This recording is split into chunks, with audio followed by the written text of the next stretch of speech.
বাবা মাকে খুশি করতে কিন্তু লক্ষ লক্ষ টাকা লাগে না, তবে ছেলে মেয়েদেরকে খুশি করতে মা বাবার কিন্তু মাথার ঘাম পায়ে ফেলতে হয় এবং তাদের প্রতিষ্ঠিত করতেও কিন্তু লক্ষ লক্ষ টাকা খরচ করা লাগে।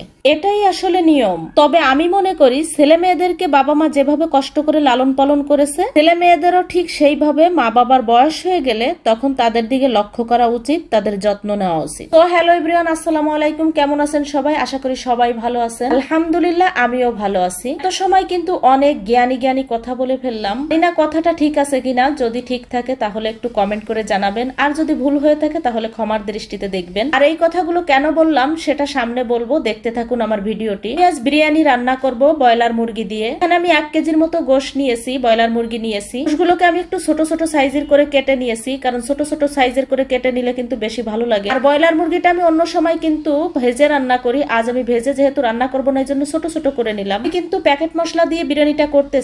আর একটু আদা রসুন আর হচ্ছে আপনার কাঁচামরিচ বাটা, এটা তো সবাই দেন, সবাই তো জানেন। মশলাগুলো দিয়ে কিন্তু আমি অনেক সময় গোশটা মেরিনেট করে রেখে দিছি। এই তো আমি চলে আসছি এখন রান্নায়। আধা ঘন্টা 40 মিনিট কিন্তু গোশটা মেরিনেট করে ফ্রিজে রেখে দিছি, নরমাল ফ্রিজে। তারপরে কিন্তু আমি রান্নার কাছে আসছি, আর আমি পেঁয়াজগুলো বেরেস্তা করে উঠিয়ে নিলাম। এখন আমি ওই তেলের ভিতরে মেরিনেট করা গোশটা আমি দিয়ে কিছু সময় কষিয়ে নিব। যেহেতু আমি মুরগিটা ভাজি নাই, এই গোশেই যে পানিটা ছাড়বে সেটা দিয়েই কিন্তু সিদ্ধ হয়ে যাবে। আমি বিন্দু মাত্র আর পানি অ্যাড করব না। আর যেহেতু ব্রয়লার মুরগিটা নরম, ওইটা সিদ্ধ হতে বেশি সময়ও লাগে না, জন্য একদমই পানি দেওয়া লাগবে না। এই পানিতেই কিন্তু সুন্দর করে সিদ্ধ হয়ে যাবে। আমি কিছু আলুও দিয়েছি, মিতুলের বাবা বিরিয়ানিতে আলু না হলে কিন্তু পছন্দ করে না, এজন্য কিছু আলুও দিয়েছি। ও যাই হোক, বাদাম বাটাটা দিতে ভুলে গেছিলাম, সেই বাদাম বাটাটা একটু দিয়ে দিলাম। তারপর কিশমিশ আর আলু বোখারা দিয়ে দিলাম।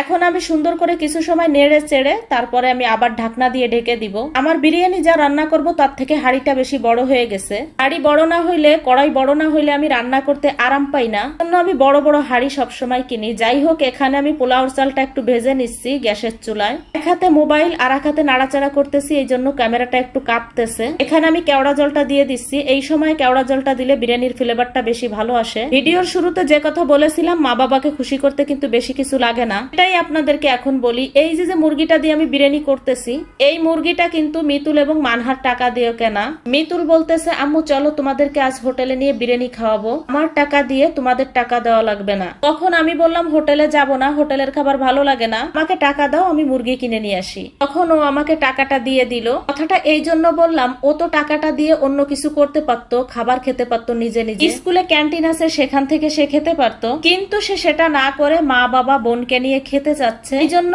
ওর বাবা এবং আমি অনেক বেশি ওর পরে খুশি হয়ে গেছি। এই জন্যই কথাটা বললাম, বাবা মাকে খুশি করতে অনেক কিছু লাগে না, বাবা মা কিন্তু অল্পতেই খুশি হয়ে যায়। যাই হোক, কথাগুলো বলতে বলতে আমার বিরিয়ানিটা কমপ্লিট হয়ে গেল। আপু ভাইয়ারা, আমি কিন্তু মাঝে লেবু চিপড়ে দিছি, দেখেছেন আপনারা। পোলাও এবং বিরিয়ানি দুটোতেই যদি একটু লেবু চিপড়ে দেন তাহলে কিন্তু ভাতটা অনেক ঝরঝরা হয়, ঘিতেও হয়। আমি ঘি এবং লেবু দুটোই ছিল, দুটোই দিয়ে দিছি, আপনারা যে কোনো একটা দিলেও চলবে। আমার বিরিয়ানি রান্নাটা কেমন হয়েছে একটু কমেন্ট করে জানাবেন। ভালো লাগলে একটা লাইক কমেন্ট শেয়ার দিয়ে পাশে থাকবেন। আল্লাহ হাফেজ।